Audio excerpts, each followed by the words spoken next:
Hi everyone, and welcome to another session.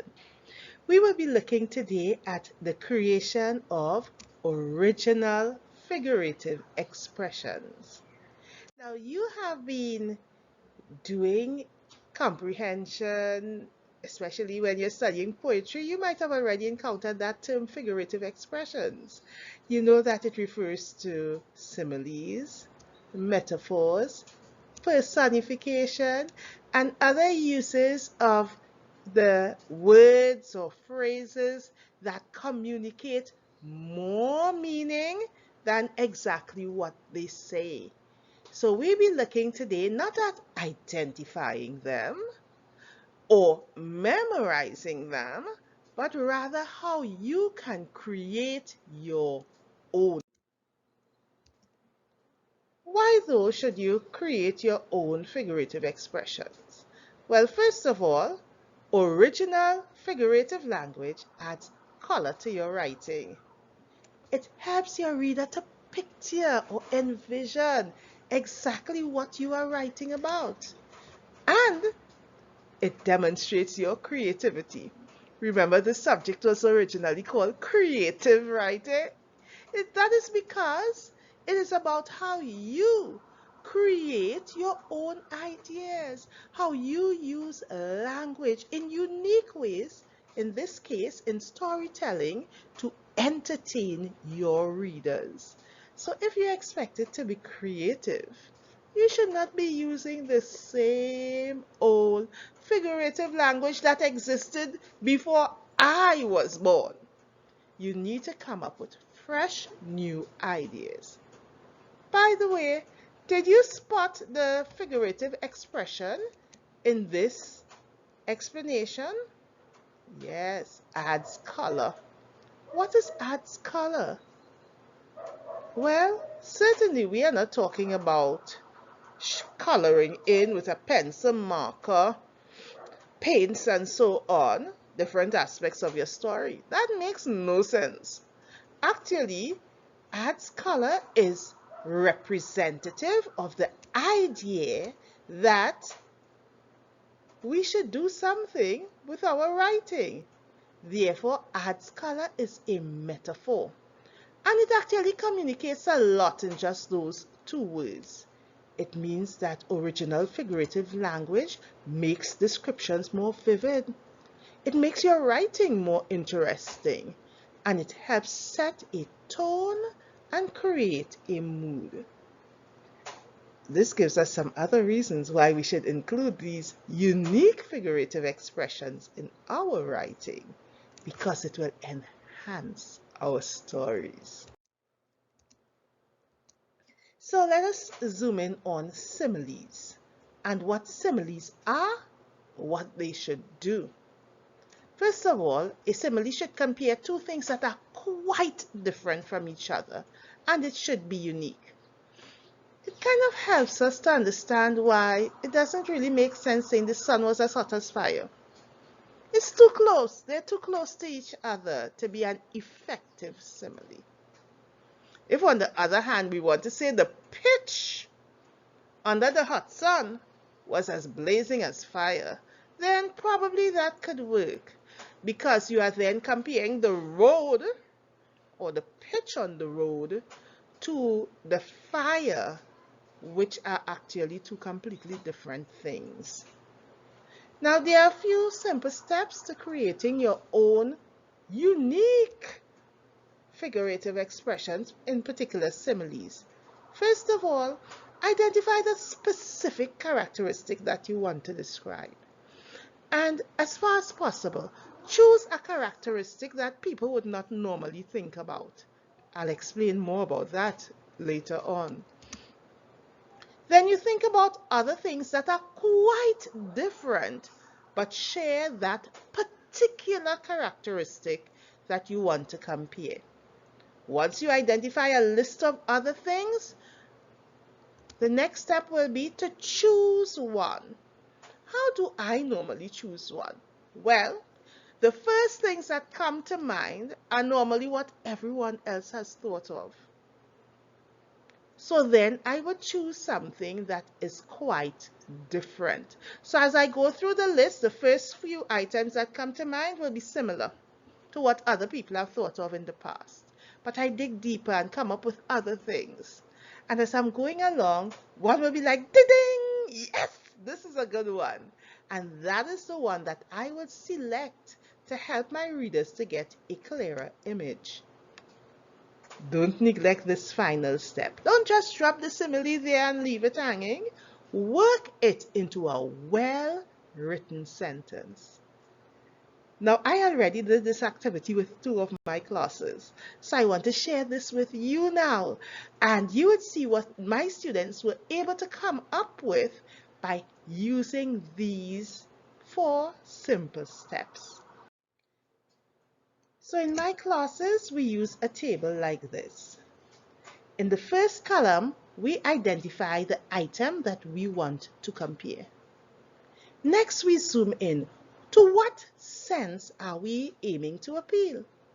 Are we going to be appealing to the sense of sight, sound or hearing, smell, taste, or touch?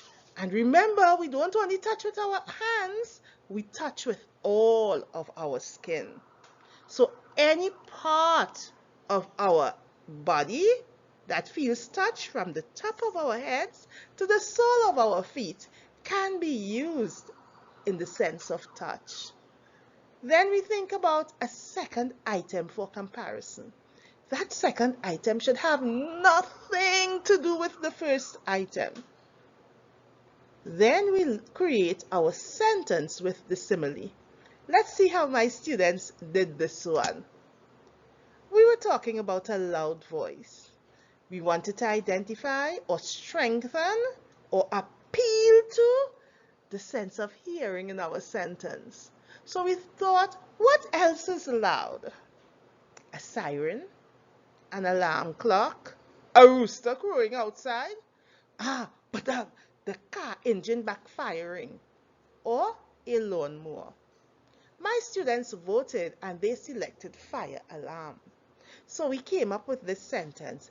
Her voice was as loud as a fire alarm, making me jump from my sleep. Do you notice how we didn't just leave it as her voice was as loud as a fire alarm? Yes, that's the simile. But remember what we said? We want to work it into a well-constructed sentence. That means that the simile should either help to develop the character or the action or the mood and tone of our story. So we have to put something beyond the simile in that sentence to help establish one of those things. Now let us look at another example. We are walking along the beach and we are thinking about the soft sand on that particular beach. We want to appeal to the sense of touch. Well, what else is soft? Teddy bears, diapers, powder, velvet, a pile of feathers. Well, here is this one. The sand felt soft like baby powder as I walked along the beach. Again, the simile is there, but it is part of a well-constructed sentence. Let us consider another one. We are talking about a messy lunch. Well, what else is messy that has nothing to do with food? Garbage dump, mud, laundry basket, closet, a child's playpen, and the list can go on and on. For this one, many of my students said my bedroom. Now, I have never seen their bedroom, so just saying my bedroom would not be enough. If, on the other hand, it was my lunch was as messy as my bedroom when I hadn't cleaned it for weeks, now I can picture that. But if you just say the lunch is as messy as my bedroom, it's like, well, actually, my bedroom is normally very neat. So we will have to make sure that what we are comparing is something that the reader can also picture. So we came up with an overflowing laundry basket because I think most people can picture that. And so the sentence was, notice we didn't just say lunch at this point, but we zoomed in on what the lunch was. My sandwich. My sandwich was like an overflowing laundry basket. And to strengthen that comparison and to emphasize the movement and so on, we added, with great gobs of ketchup dripping to the floor. Ah, you can see now why this is an effective simile, because you are able to picture that sandwich. Here was another one. Most people, when they're describing the night, they tend to describe the darkness. You know, the night was as black as coal. Or the night was the sky was as black as pitch. But we expect that. I mean, let's face facts. What will the sky look like other than dark? After all, it is night. So instead of focusing on that for our simile, we think about other things. For example, how does the night air feel? Is it warm and relaxing, or is it cold and forbidding? Do you feel comfort being there, or are you uncomfortable? Based on that, we brainstormed and came up with a long list of different things that have temperature associated with it. They came up with everything from as blood on the palm of your hand to a hot bath, steaming cup of tea, pizza in the oven, microwave, toaster oven, blanket, coat, ice cream, snow cone, popsicle, slushy, milkshake. Okay, from those, we selected a few and worked them into well-constructed sentences. For example, the night air was as warm as pizza from an oven, making me drown in sweat.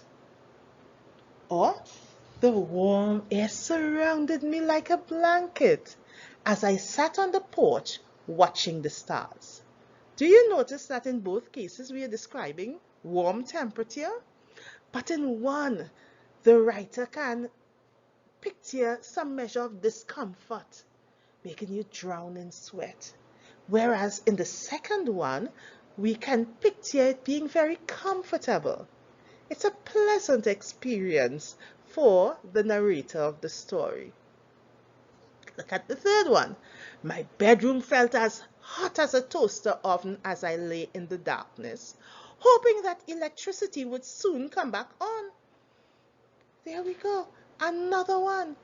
This person is hoping that electricity will come back soon. Doesn't that hint to another exciting aspect of story writing, creating a problem or conflict? You see that we can use similes in different ways. In this case, we are using it to carry the story along. We have created a problem. There is no electricity. What will lead from there? What will go on? What will go on? What will go on until the problem gets really big, which is called the climax. And how will it work out? So remember, not only do similes create mood and tone and atmosphere and sensory details, but they can be part of a sentence that helps to carry the story along. And finally, just for contrast, what about if it's cold? The night breeze was so cold that I felt as frozen as a popsicle. Again, linking the setting to the character. Now it's your turn. Try this one.